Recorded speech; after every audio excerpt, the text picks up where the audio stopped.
সচ্ছলতার সাথে সহযোগিতা করে তারা এই বাংলাদেশকে স্বাধীন করেছে।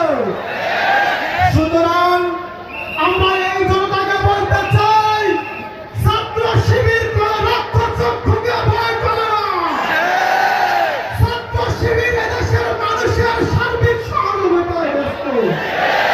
ছাত্র শিবির কে পারতে এই বাংলাদেশে নতুন করে চিন্তা করার সুযোগ নেই। আমরা বলতে চাই, প্রিয় সুধী সমাবেশের ভাইরা, আমরা একটি বাংলাদেশ গঠন করতে চাই যে বাংলাদেশটা বৈষম্য বিরোধী।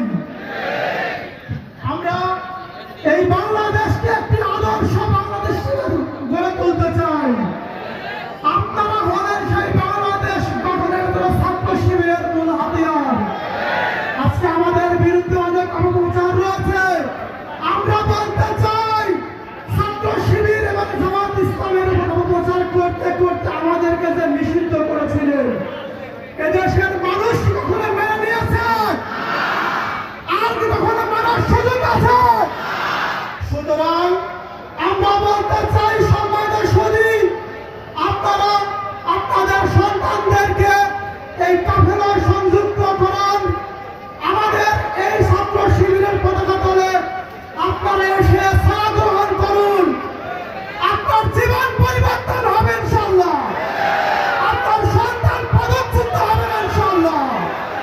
আমরা আপনাদেরকে ছাত্র শিবিরের পতাকা তলে দলে দলে যোগদান করা এবং আপনাদের সন্তানদেরকে এই কাফেলার সাথে সংযুক্ত করার উদাত্ত আহ্বান রেখে আমরা একটি সৎ, দক্ষ এবং সমৃদ্ধির বাংলাদেশ গড়ে তোলার যে মহান লক্ষ্যকে আমরা সামনে রেখে এগিয়ে যাচ্ছি। এই অগ্রযাত্রাকে আপনারা আরো বেশি অগ্রসর হওয়ার জন্য আপনারা আমাদেরকে সহযোগিতা করবেন ইনশাআল্লাহ। আপনাদের সবার প্রতি দোয়া রেখে আমি আমার কথা এখানে শেষ করছি। আসসালামু আলাইকুম ওয়া রাহমাতুল্লাহ।